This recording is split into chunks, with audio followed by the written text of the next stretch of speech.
What's going on, guys? Adam back again with another Whiskey and Windage review.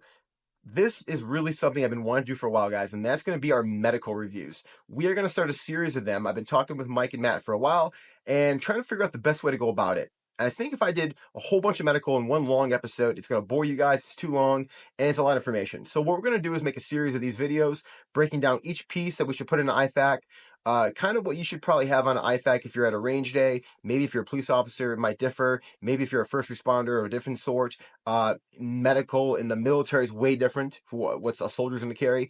And then maybe what you should carry in your truck and maybe at your house. So we're going to go off the concept the military uses called ruck, truck, house. What you carry on you, what you can have on your vehicle, and what you can carry in your established area. So we're going to go over all those things as well, but today we're going to start with series 1, and that's the proper application of a tourniquet.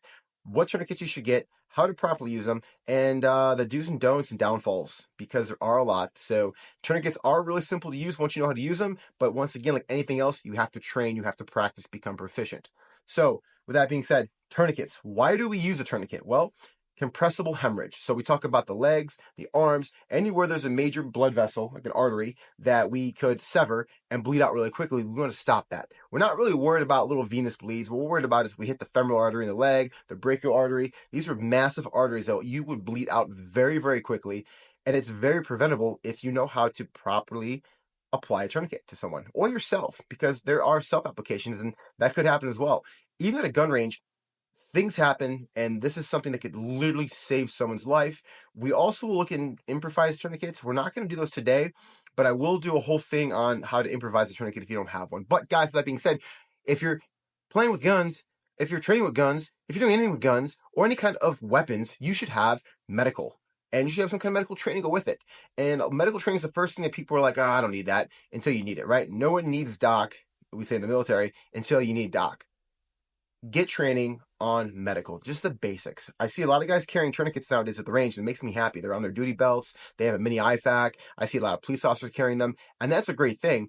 But we want to make sure, one, we know how to use it properly, and also, is it a good tourniquet? And I mean, is it a knockoff from China? Do not buy those, guys, please. They're so easy to get, and sometimes you don't even know you're getting a knockoff. And the most typical knockoff we see is a cat tourniquet. So these are the cat tourniquets. This is a standard tourniquet we use in the military. It is TCCC approved, so Tactical Combat Casualty Care.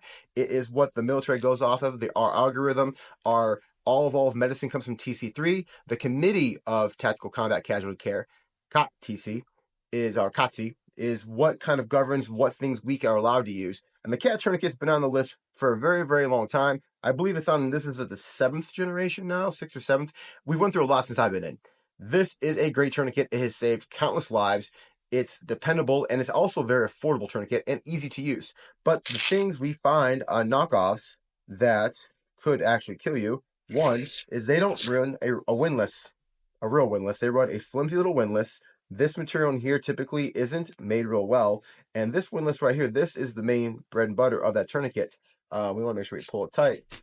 And this one right here, this is usually flimsy. And even some of the first generations of these cat tourniquets, they were kind of flimsy and could break. And that was a big upgrade on these last generations of cat tourniquets.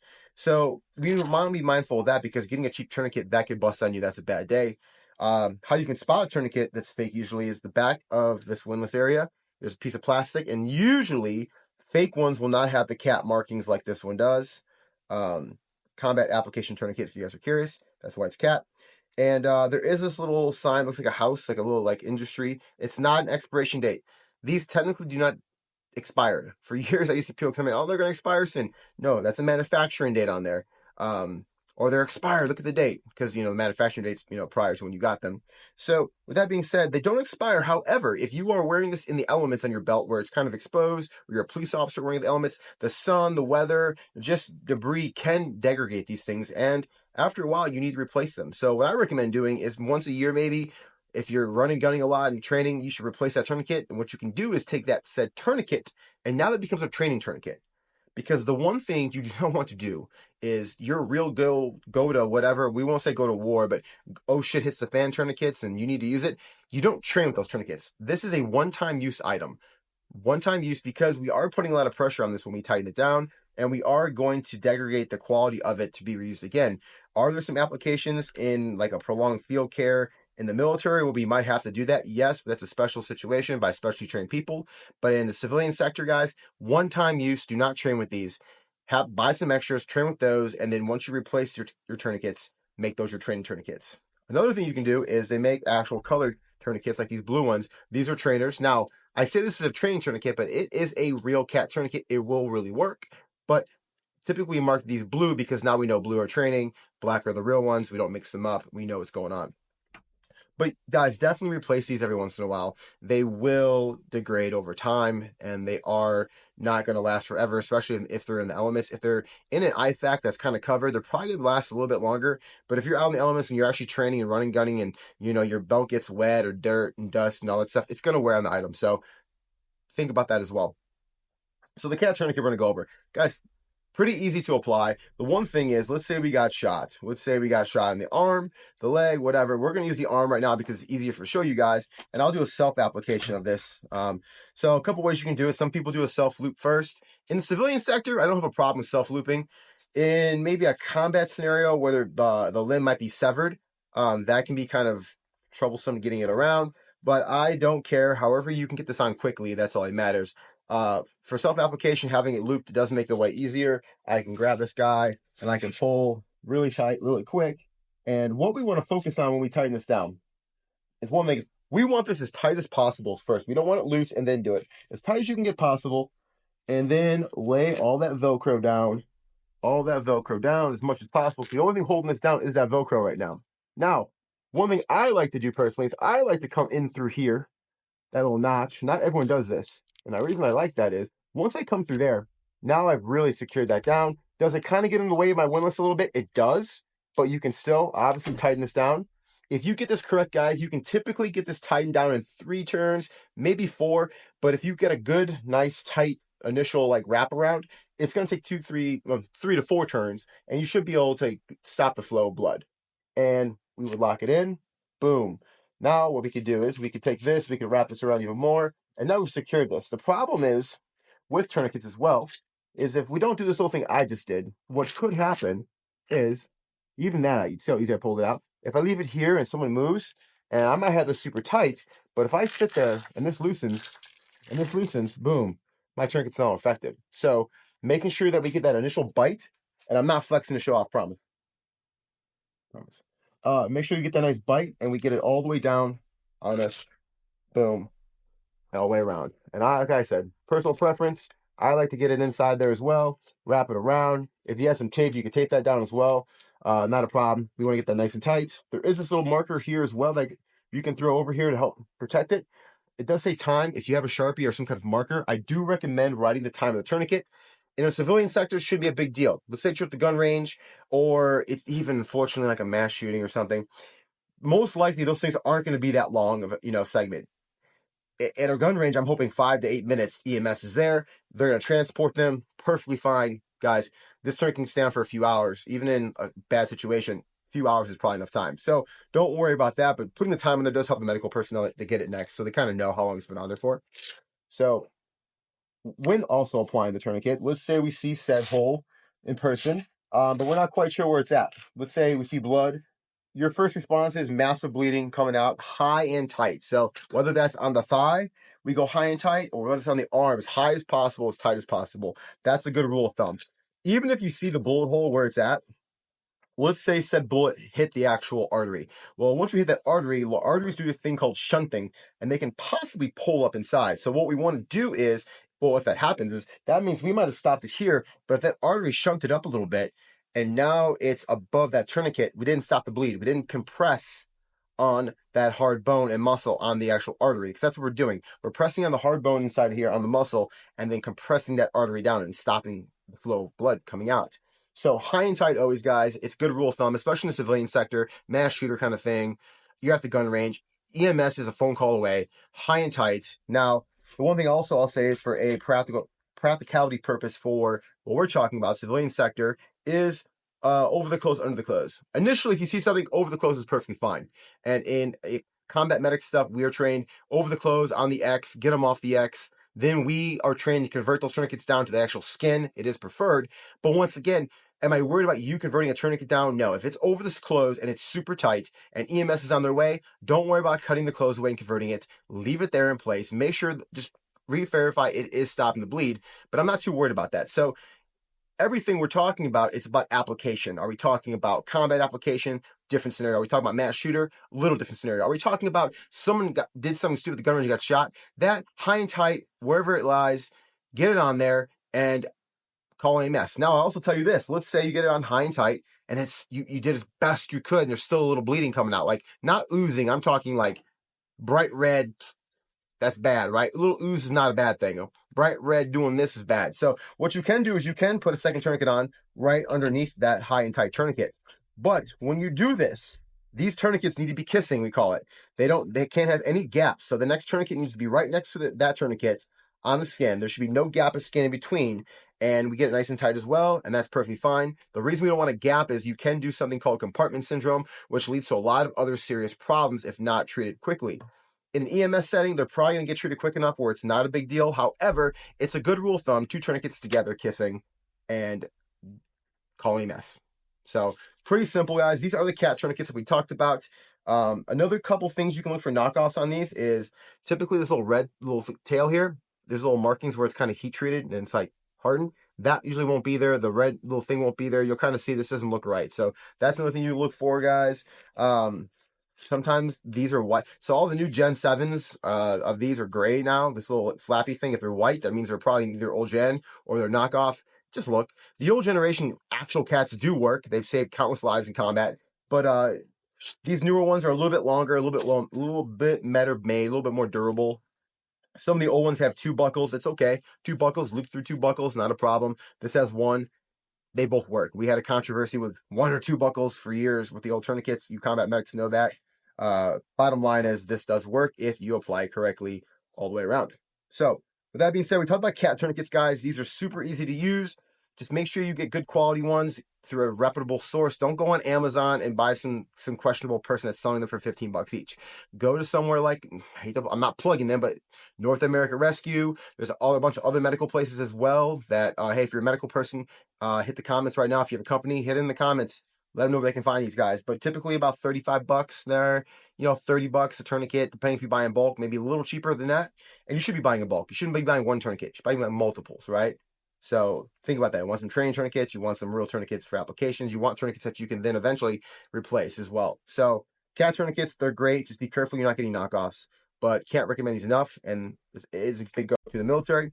We do have some other ones that are COTC approved. So this is another one. And this is the TMT tourniquet. It's also approved for the military. It's a good tourniquet. I don't know if it's my favorite tourniquet, but this one has a quick little hook right here that you can hook on, and then you can just slap it on. Same concept. You're gonna get this guy nice and tight first.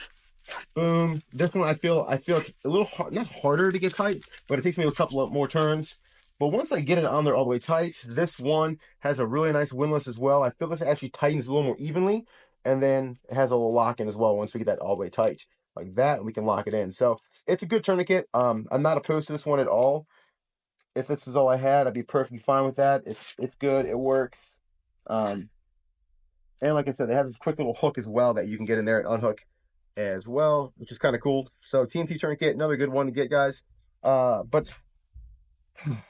there's another one here. This is the Rats tourniquet. I'm not a fan of this tourniquet personally. It has a place. It'll work in a pinch. I've applied this thing many times. I don't think it does a great job. It's super thin and skinny as well. And these are a little bit thicker. And we all know being thicker is much better, don't we? The thicker, the better. So Rats are okay. I'm not going to go over application because I personally just don't want you to get this one. I think there's a lot better choices out there. And those of you that think this is the bee's knees and you can use it proficiently and you've trained with it, you know what? You do you if you trust your life to it. That's cool. I just don't. That's my personal opinion. But there's some other options, and these are actually pretty cool options. Snake Staff had sent these out to me, and Snake Staff is a not newer company, but they've been doing tourniquets for a little bit now, and they sent me out some of their combat tourniquets, and they are combat grade. They're not TC3 approved yet, but hopefully they will be. But that does not mean we can't use them. I've been training with these. I got to use these on some live patient models. And if you don't know what a live patient model is, go Google it. I will not explain it on this episode because I don't want to get myself in any trouble. But yes, they do work. They are a little more small, compact. And there's another benefit to these. Small children and animals. This cat tourniquet's fantastic, but if you are a small child or a small person, this might not get around your arm and tighten all the way down because of this windlass portion is pretty large. And even the TMT tourniquet has a pretty large one as well. It does bend a little bit more, but still a small person or a small dog or a small animal. And guys, animals need tourniquets sometimes. Canine handlers know that. They have their own IFACs for canines, and canine TC3 is a thing. I've had a great course doing that and getting to work on dogs. These will definitely go on someone much smaller, much easier. Their windlass is on the side here. It's really small right there. So this arm would have to be pretty freaking small for that not to work. Same concept, guys. They wrap around the same way. They lock in with the same one hook. Windlass. They have a little clip that locks it in. There's actually a little chem light on there too, so you can identify in the dark where it's at, and you can get replacements for these. This one's great. They have this micro one as well, which is kind of cool. I don't know. I mean, this would work on me. I know I've tested another one out on me and it freaking hurt. By the way, guys, tourniquets, if put on correctly, will hurt really, really bad. The person that has it on, depending on how much pain they're in already, might try to fight you and take it off. Do not let them take that tourniquet off. I don't care what you got to do. People have died because of that, because they fought and took the tourniquet off and they bled out. It's kind of messed up, but it's happened. So getting back to snake staff, this one is really cool. It's the size of a Glock 19 magazine, as you can see. Purposely, they designed it that way. I've been EDC carrying this for 5 months now, and it is great. I can't say enough good things about it. I've got to use it on a live patient model, like I said. It worked perfectly fine, stopped the bleed. And you can check these out, guys. Go to Snake Staff. You can use code SILVERBULLET and save yourself some off and try them out with Snake Staff. These are great EDC tourniquets. I'll be honest, these are more of like my daily tourniquet on my body somewhere. If I carry a fanny pack, depending on what I'm doing, I'm carrying these guys. At the range, I'll still going to probably run a cat tourniquet on my belt. I do run a cat tourniquet on my belt, and then I run one on my plate carrier as well. So still running cat tourniquets there, but these will work just fine as well. They're really nicely made, and yeah, guys, that's it down and dirty. But you have to be mindful of your application. Like, what are we trying to use these for? Gun range, it doesn't matter. Find a good tourniquet that is, I believe, TCCC approved. So the Committee of Tactical Combat Casualty Care, it's TCCC approved. Anything the military uses, it's been proven to work in combat somewhere. It's been used. There are some soft tees I don't have with me right now. They're more rigid. They're metal windlass. They're really nice as well. So if you have any soft tees, they're great as well. Special Operations has been using them for a very long time. They are a little more expensive to run, but they're more durable. And you could in practicality, you can actually reuse those. I don't know if I still would, but if in an emergency and in a pinch, I could. They're nice as well. So soft tees are another go-to. But really, the cat tourniquet's probably your easiest go-to to find. They're decently priced, and you can get a bunch of them for a good price as well. Or, if like I said, for just the everyday carry, these are awesome in my opinion. Snake Staff makes a really nice ones. Go check them out. So that's my shameless plug for them. Snake Staff, code SILVERBULLET. But at the end of the day, guys, it doesn't matter which one you pick of all these. Just get one and train with it and understand how to apply it high and tight on either the leg or the arm. And I got to say this because we don't put tourniquets in the neck, or we don't put them around like the belly. I'm in the military, and I have to say this stuff because soldiers are special and they do some dumb shit sometimes. So we don't do any of that ever. Compressible hemorrhage is limbs. That's what we're talking about, right? So that's the down and dirty of the tourniquets, guys. Get out, train with them, and get comfortable with them. Understand why you need them. Understand what a good tourniquet is. Understand that they will wear in time.